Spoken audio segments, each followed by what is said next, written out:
Alright, so before y'all yell at me, I'm sorry I've been absent the last couple days. To be honest, I've been partly really depressed about the whole situation, and I didn't want to start making videos without freaking, just getting on a camera and just shouting for 2.5 hours or something. Anyway, right now, as I speak, Bernie Sanders just won Washington.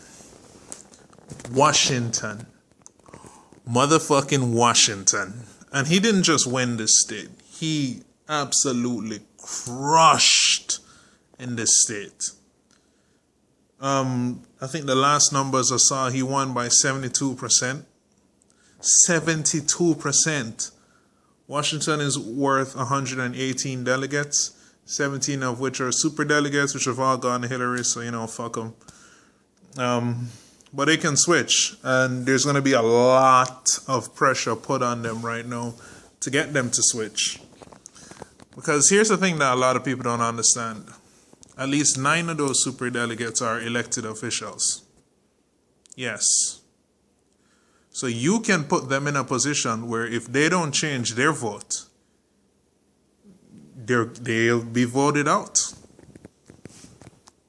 And when your state goes 70% to somebody, yeah, you kind of don't want to be on the other side of the fence on that issue. You don't want to be running against 70% of your base that is retarded. So don't worry about the super delegates. We can easily convert those guys, but we need to put the pressure on them. So now, the reason why I wanted to make this video is in response to Arizona and what our strategy needs to be for the primary states going forward.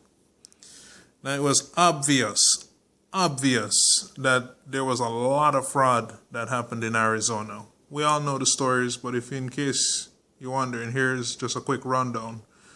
You had in Maricopa County, precincts were slashed from 200 in 2012 to 60. That's just the first of it. The second big thing that happened, a bunch of people who registered as Democrats, independents who registered as Democrats, found that their registration status had changed to either Republican or not registered to vote or something else. And they found this out the day of the election. Then add on top of that, you had these ridiculously long waiting lines, which happened because of the reduced number of precincts. They had cut their precincts numbers by, I think somebody had said, by 70% statewide. It was so bad that a bunch of local journalists who were covering it were reporting on it. I mean, the local Fox affiliate, the local NBC affiliate, all of them, the reporters were absolutely going crazy over this. They did a bunch of tweets on this issue, and they were covering the story.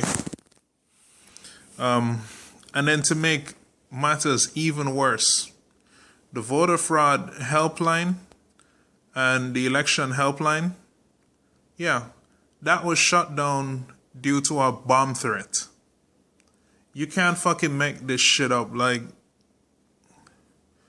as a result, the ACLU and a bunch of other the DNC the DNC branch of Arizona and a couple other people have called for an investigation into what happened there, and that's not settled yet.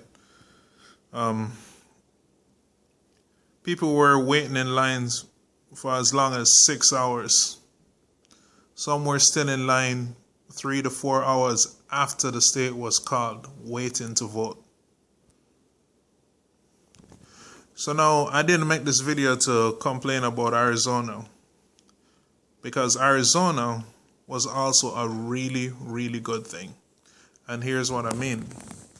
Arizona blew the lid off of the corruption that's happening in the system. And it also did something else that was very powerful for Bernie supporters.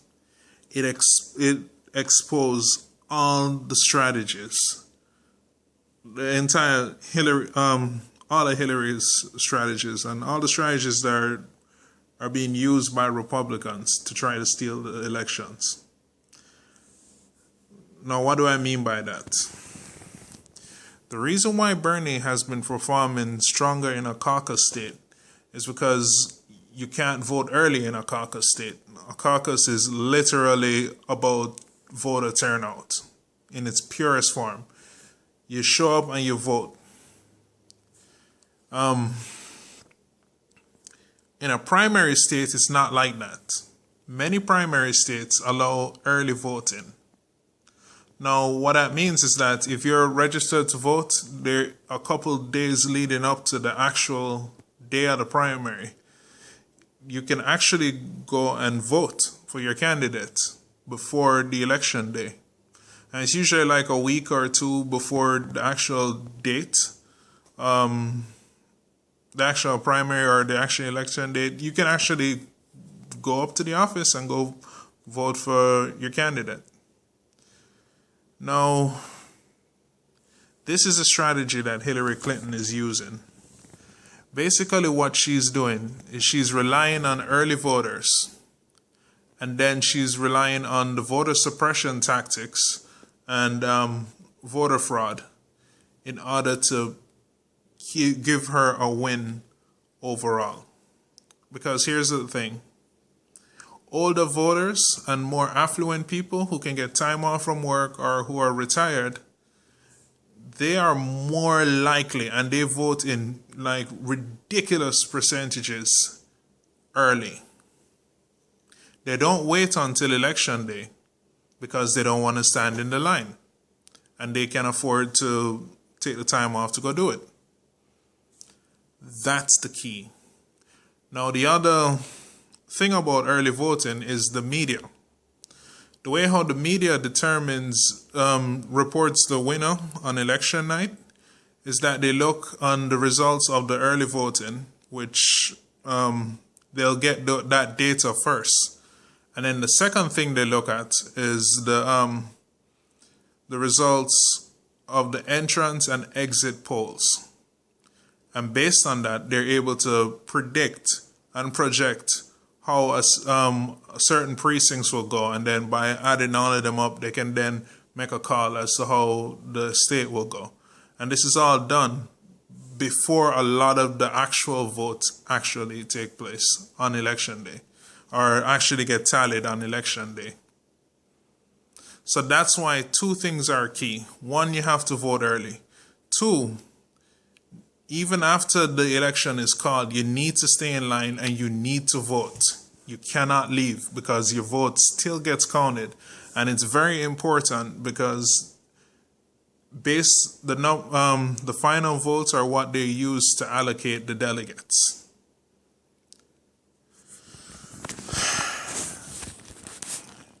The Hillary Clinton campaign has been using this strategy really, really effectively. And Arizona was probably the greatest example of it, of how powerful it is. The Hillary Clinton campaign has also been targeting retirement homes and, hospitals, etc., to try to get people out to vote. Older people, retired people, it doesn't matter. Try to get them out to register those people and get them to vote. That's the secret.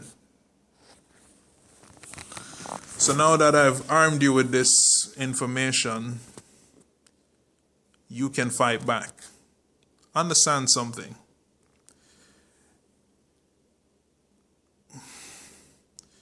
Hillary and Republicans are not undefeatable. They still need votes to win.